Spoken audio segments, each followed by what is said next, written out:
की शादी भाग 14। उस समय मॉडलिंग नहीं छोड़ी होती तो आज सुपर मॉडल नहीं बल्कि एक इंटरनेशनल होती।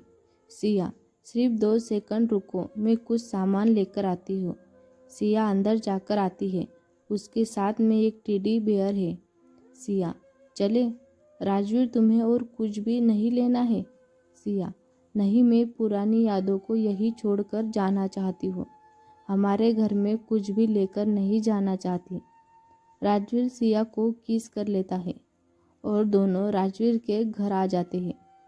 इधर सिया की असिस्टेंट राशि सारी खबरों को देखकर बहुत परेशान है, क्योंकि लोग बहुत जल्दी पुराने खबरों को भूल जाते हैं।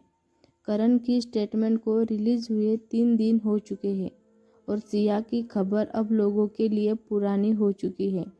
अब सब अपने करण की कही हुई बातों पर यकीन कर रहे हैं। राशि परेशान होकर सिया को फ़ोन करती है।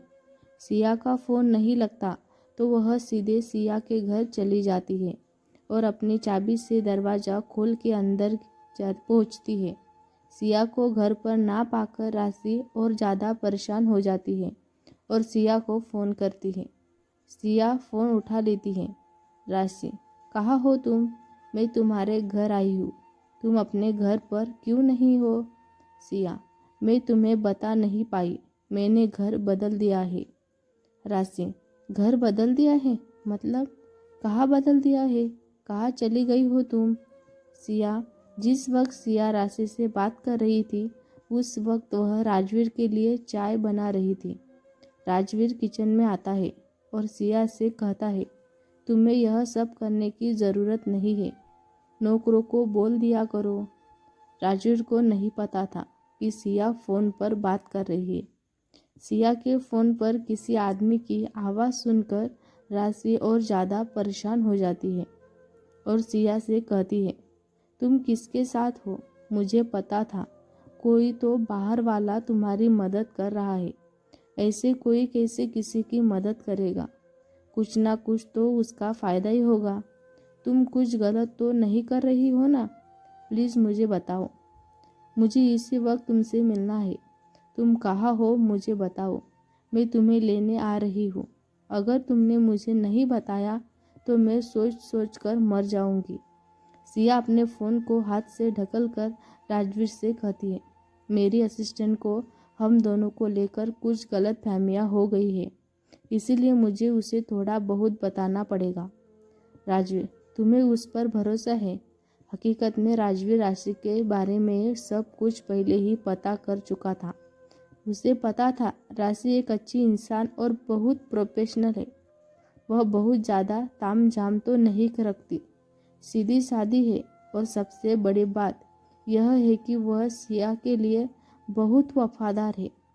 सिया, हाँ, मैं उस पर भरोसा करती हूँ। राजवीर, तो ठीक है, मैं किसी को उसे लेने के लिए भेजता हूँ।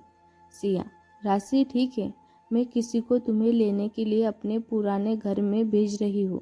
सिया की बात सुनकर राशि थोड़ा सा उदास होते हुए कहती है, ठीक है। सिया, राजवीर से आप चाय पी लो और जल्दी से तैयार हो जाओ। हमारे घर में मेहमान आने वाले हैं और मेहमान के सामने घर के मालिक को तो होना ही चाहिए। राशि को बिल्कुल भी यकीन नहीं हो रहा था कि वह क्या सुन रही है। वह बहुत ज़्यादा परेशान हो चुकी थी। सबसे ज़्यादा उसे इस बात का डर सता रहा था कि कहीं सिया इमोशनल और परेशान होकर कोई गलत फैसला ना उठा ले, और इसीलिए राशि गुस्से में घर में इधर से उधर घूम रही थी। उसे लग रहा था सिया ऐसा कैसे कर सकती है। करण को सबक सिखाने के लिए उसे इतना नीचे गिराने की कोई ज़रूरत नहीं थी, क्योंकि इस इंडस्ट्री में असली प्यार तो किसी को होता ही नहीं है। यहाँ के लोग प्यार में यकीन करते हैं। ये यहाँ तो लोगों को वन नाइट स्टैंड में यकीन है। लोग एक रात एक दूसरे को जानते हैं और अगली सुबह ऐसे देखते हैं जैसे कभी नहीं पहचानते हो। अरे और तो और, लोग यहाँ पर अपनी ज़रूरतों के लिए दूसरों के साथ सो जाते हैं, तो फिर किसी इमोशनल अंडरस्टेबल लड़की का फ़ायदा उठाने का मौका तो कोई भी नहीं छोड़ेगा। राशि को लग रहा था सिया इस समय वाकई बहुत ज़्यादा इमोशनल अनस्टेबल है। राशि अभी परेशान होकर भटक ही रही थी कि उसे लेने के लिए राजवीर का असिस्टेंट पीयूष पहुंच गया। राशि राजवीर को तो जानती थी, पर पीयूष उसके लिए अनजाना था। पीयूष, अगर सिया मैम को मिलना है तो मेरे साथ चलो। राशि उसको गुस्से से देखते हुए, अगर मेरी सिया को कुछ हुआ ना तो तुम्हें और तुम्हारे बॉस दोनों को मार डालूंगी। राशि पीयूष के साथ गाड़ी में बैठ जाती है। पीयूष, कौन किसको मारेगा यह तो पता चल ही जाएगा। राशि सारे रास्तों उसका तरह तरह से परेशान करती रही, उसे तरह तरह की बातें कहकर डराती रही, जैसे कि सिया का फैमिली बैकग्राउंड, उसके परिवार वाले लोग इतने बड़े लोग हैं, वह खुद किन किन बड़े बड़े लोगों को जानती है। वह सब कुछ कर रही थी, बस कसर सिर्फ पीयूष के गले में चाकू रखने की थी। राशि का बस चलता तो वो फिर भी कर लेती। थोड़ी देर गाड़ी चलाने के बाद गाड़ी हयात रेसिडेंसी के सामने आई। हयात रेसिडेंसी शहर का सबसे महंगा एरिया था, जिस एरिया में सिर्फ और सिर्फ 30 घर थे, जो कि शहर के सबसे ज़्यादा नामी गिरामी लोगों के थे। एक एक घर का एरिया इतना बड़ा था कि देखने वाले का मुंह खुला का खुला रह जाएगा।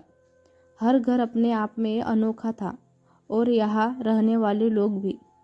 राशि, तुम्हारा बॉस कौन है? पीयूष, बहुत जल्दी पता चल जाएगा। पीयूष भी कम गुस्से वाला नहीं था। राशि उस एरिया के एक एक घर को देख कर चौंक रही थी। वह जानती थी यहाँ सिया जिसके भी साथ है, राशि उससे पंगा नहीं ले सकती। ऐसी सोच के बीच में कार एक बहुत बड़े बंगले में घुस गई, आकर रुक गई। उसके बाहर बहुत बड़ा फाउंटेन लगा हुआ था और राशि को कार से लेकर लिविंग रूम तक लाया गया था।